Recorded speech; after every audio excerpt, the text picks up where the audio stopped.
আসসালামু আলাইকুম everyone, welcome back to my channel FNF কুকিংয়ে আপনাদের সবাইকে স্বাগতম জানাচ্ছি আজকে মজাদার একটি রেসিপি দেখার জন্য। আর আজকের আয়োজনে আপনাদেরকে তৈরি করে দেখাবো ঠান্ডা ঠান্ডা ভীষণ মজাদার অরেঞ্জ ললি আইসক্রিম। আসলে গরমের এই সময়টাতে ছোট থেকে বড় আমরা সবাই কম বেশি আইসক্রিম খেতে ভীষণ পছন্দ করি।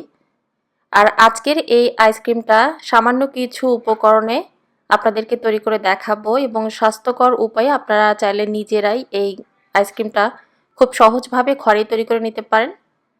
তো আশা করছি আজকের এই অরেঞ্জ ললি আইসক্রিমের রেসিপিটা আপনাদের কাছে ভালো লাগবে। আর রেসিপিটি ভালো লাগলে প্লিজ ভিডিওতে একটা লাইক দিতে ভুলবেন না।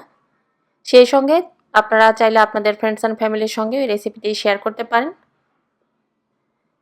তো অরেঞ্জ ললি আইসক্রিম তৈরি করে নেওয়ার জন্য আমি এ ধরনের একটা কমলা নিয়ে নিয়েছি। এখন কমলাটাকে 4 ভাগে ভাগ করে একটু কেটে নিচ্ছি। যেহেতু এখানে আইসক্রিমটা কমলা দিয়ে তৈরি করব, তো এখানে চেষ্টা করবেন কমলাটা একটু ফ্রেশ নিতে। তাহলে ফ্রেশ কমলা দিয়ে আইসক্রিমটা তৈরি করলে খুব সুন্দর একটা ফ্লেভার পাওয়া যায়, সেই সঙ্গে টেস্টটাও বেশ ভালো আসে। তো কমলাগুলোকে আমি ছোট ছোট টুকরো করে কেটে নিয়েছি, তারপর রসটা বের করে নিচ্ছি। তো সম্পূর্ণ কমলা থেকে এখানে রসটা বের করে নিয়েছি। আর এখানে প্রায় হাফ কাপের মতো ফ্রেশ কমলার রস আমি পেয়েছি। তো যাই হোক, এরপরে অন্য একটা বাটিতে প্রায় 1/4 কাপের মতো পানি নিয়ে নিয়েছি। তারপর দিয়ে দিচ্ছি এখানে 1 টেবিল চামচ কর্নফ্লাওয়ার। এখন এই কর্নফ্লাওয়ারটা পানির সঙ্গে খুব ভালোভাবে একটু মিশিয়ে এটা সাইডে রেখে দিচ্ছি, কারণ পরবর্তীতে আইসক্রিমটা তৈরি করার সময় এই উপকরণটা লাগবে। আর একটা কথা, এখানে কর্নফ্লাওয়ার এর মিশ্রণটা কিন্তু অবশ্যই দিতে চেষ্টা করবেন, কারণ এটা না দিলে আইসক্রিমটা কিন্তু বরফের মতো শক্ত হবে। তো যাই হোক, এরপর চলে যাচ্ছে আইসক্রিমটা তৈরি করতে। দিয়ে দিচ্ছি একটা প্যানে 2 কাপ পানি। 2 কাপ পানির জন্য এখানে আমি মিষ্টির জন্য চিনি দিয়ে দিচ্ছি হাফ কাপ, বা চাইলে আপনারা আপনাদের স্বাদ মতো এখানে চিনিটা দিতে পারেন। এরপর দিয়ে দিচ্ছি সুন্দর একটা কালারের জন্য সামান্য পরিমাণে অরেঞ্জ ফুড কালার। যেহেতু এখানে অরেঞ্জ ললি আইসক্রিম এটা তৈরি করছি, তো কালারটা সুন্দর আনার জন্য এখানে অরেঞ্জ ফুড কালারটা আমি দিয়েছি। তো ফুড কালারটা এখানে আপনারা আপনাদের মতো করে দিবেন, মানে যদি এটা একটু বেশি ডিপ করে তৈরি করতে চান তো ফুড কালারটা একটু বেশি দিবেন। ফুড কালারটা দিয়ে দেওয়ার পর একটু নেড়েচেড়ে খুব ভালোভাবে মিশিয়ে নিয়েছি। এরপর চুলার আঁচটা বাড়িয়ে আমি কয়েক মিনিট এটা খুব ভালোভাবে একটু জাল করে নিচ্ছি। চুলার আঁচটা মিডিয়াম থেকে বাড়িয়ে প্রায় 3 থেকে 4 মিনিটের মতো এটা নেড়েচেড়ে আমি জাল করে নিয়েছি। এরপর দিয়ে দিচ্ছি এখানে কর্নফ্লাওয়ার এবং পানির সঙ্গে যে মিশ্রণটা আমি আগে থেকে তৈরি করে রেখেছিলাম সেটা। আর কর্নফ্লাওয়ার এর এই মিশ্রণটা দেওয়ার পর সঙ্গে সঙ্গে কিন্তু পানির সঙ্গে খুব ভালোভাবে মিশিয়ে দিতে হবে। আর বাড়িতে যদি কর্নফ্লাওয়ার না থাকে তো চাইলে এর পরিবর্তে সামান্য পরিমাণে ময়দা দিয়েও কিন্তু মিশ্রণটা তৈরি করে দিতে পারেন। আসলে কর্নফ্লাওয়ার এর এই মিশ্রণটা দিয়ে আইসক্রিমটা তৈরি করলে এটা খেতে অনেক বেশি সফট হয়। আর যদি কর্নফ্লাওয়ার এর এই মিশ্রণটা না দিয়ে আইসক্রিমটা তৈরি করা হয় তাহলে কিন্তু আইসক্রিমটা বরফের মতো শক্ত হবে, তো খেতে অত বেশি ভালো লাগবে না, মানে এটা অতটা সফট হবে না। তো কর্নফ্লাওয়ার দিয়ে কয়েক মিনিট এটা আমি জাল করে নিয়েছি। তারপর চুলার আঁচটা আমি লোতে করে দিয়েছি। এরপর দিয়ে দিচ্ছি অরেঞ্জ জুসটা। অরেঞ্জ জুসটা দিয়ে দেওয়ার পর আবার একটু নেড়ে চেড়ে এটা ভালোভাবে মিশিয়ে 2 থেকে 3 মিনিটের মতো আবার একটু জাল করে নিচ্ছি। আর যেহেতু এটা অরেঞ্জ ললি আইসক্রিম, তো সুন্দর একটা ফ্লেভারের জন্য এখানে অরেঞ্জ এসেন্সটা আমি দিয়েছি। অরেঞ্জ এসেন্সটা দিয়ে দেওয়ার পর আবারও একটু নেড়ে চেড়ে খুব ভালোভাবে এটা একটু মিশিয়ে 1 থেকে 2 মিনিটের মতো আমি চুলার উপর রেখে দিব। আর এই পর্যায়ে আর বেশিক্ষণ চুলার উপর রেখে এটা জাল করে নিতে হবে না।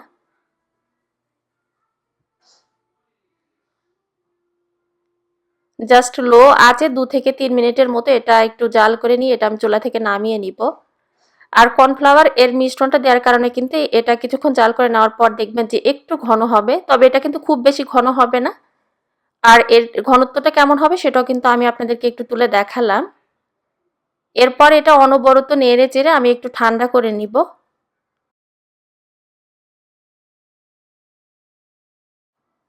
তো মিশ্রণটা এখানে অনেকটা ঠান্ডা হয়ে এসেছে। আর মিশ্রণের ঘনত্বটা কেমন হবে সেটাও কিন্তু আমি দেখালাম। এখন এই আইসক্রিমের মিশ্রণটা একটা ছাঁকনার সাহায্যে খুব ভালোভাবে আমি একটু ছেঁকে নিব। এতে করে অরেঞ্জ জুসের ভেতরে যে কমলার কিছু আস্ত আবরণ ছিল সেগুলো ছেঁকে যাবে।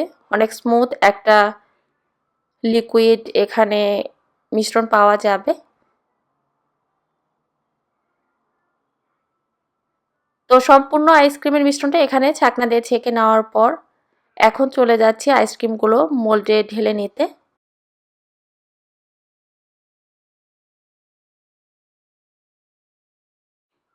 আর আইসক্রিমের জন্য এই ধরনের আমি প্লাস্টিকের মোল্ড নিয়ে নিয়েছি। আজকাল বাজারে আসলে বিভিন্ন ধরনের আইসক্রিমের মোল্ড কিনতে পাওয়া যায়। আপনারা আপনাদের পছন্দ মতো আইসক্রিমের মোল্ডে এগুলো নিয়ে নেবেন। আর আইসক্রিমের এই মিশ্রণটা মোল্ডে নেওয়ার আগে চেষ্টা করবেন আইসক্রিমের এই মিশ্রণটা ভালোভাবে ঠান্ডা করে নিতে। তো আইসক্রিমের মিশ্রণগুলো আমি মোল্ডে নিয়ে নিয়েছি।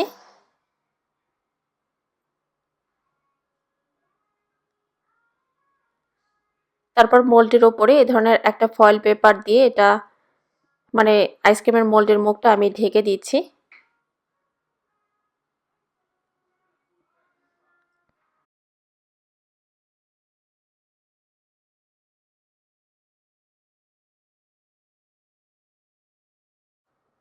মোল্ডের ওপরটা ফয়েল পেপারটা দিয়ে খুব ভালোভাবে মুড়িয়ে নেওয়ার পর একটা চাকু দিয়ে একটু কেটে নিয়েছি। তারপর কাঠের স্টিক বসিয়ে দিচ্ছি।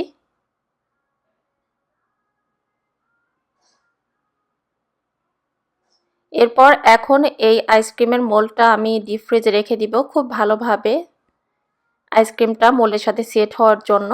তো ফিরে আসছি আইসক্রিমটা ভালোভাবে জমাট বাঁধার পর। তো এটা আমি আগের দিন তৈরি করে রেখেছিলাম সারা রাত। এটা ডিপ ফ্রিজে রাখার পর খুব ভালোভাবে আইসক্রিমটা সেট হয়ে গিয়েছে।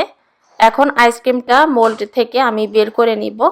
তো তার জন্য এখানে সামান্য পরিমাণে গরম পানি দিয়ে এটা একটু ভিজিয়ে নিচ্ছি। এটা জাস্ট কয়েক সেকেন্ড একটু ভিজিয়ে নিলে দেখা যাবে যে মোল্ড থেকে খুব সহজভাবে আইসক্রিমগুলো বের হয়ে আসবে।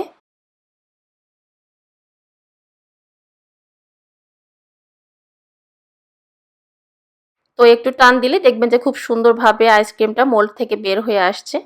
তো আরও একটা আইসক্রিম আমি মোল্ড থেকে বের করে নিলাম। দেখুন এখানে ফুড কালারটা দেওয়ার কারণে কিন্তু খুব সুন্দর একটা কালারও চলে এসেছে এবং দেখতেও কিন্তু এটা খুবই আকর্ষণীয় হয়েছে। আর আমি যে পদ্ধতিতে এখানে আইসক্রিমটা আপনাদেরকে তৈরি করে দেখিয়েছি আপনারা বাসায় একবারের জন্য হলে এটা তৈরি করে দেখতে পারেন, কারণ খেতে খুবই মজার হয়ে থাকে। যেহেতু ঘরে এটা তৈরি করা, তো স্বাস্থ্যসম্মত উপায়ে সামান্য উপকরণে তৈরি করা যায়, বাজার থেকে না কিনে আপনারা চাইলে ঘরে তৈরি করে নিতে পারেন। তো সবাই ভালো থাকবেন, আমাদের সবার জন্য দোয়া করবেন। আল্লাহ হাফেজ।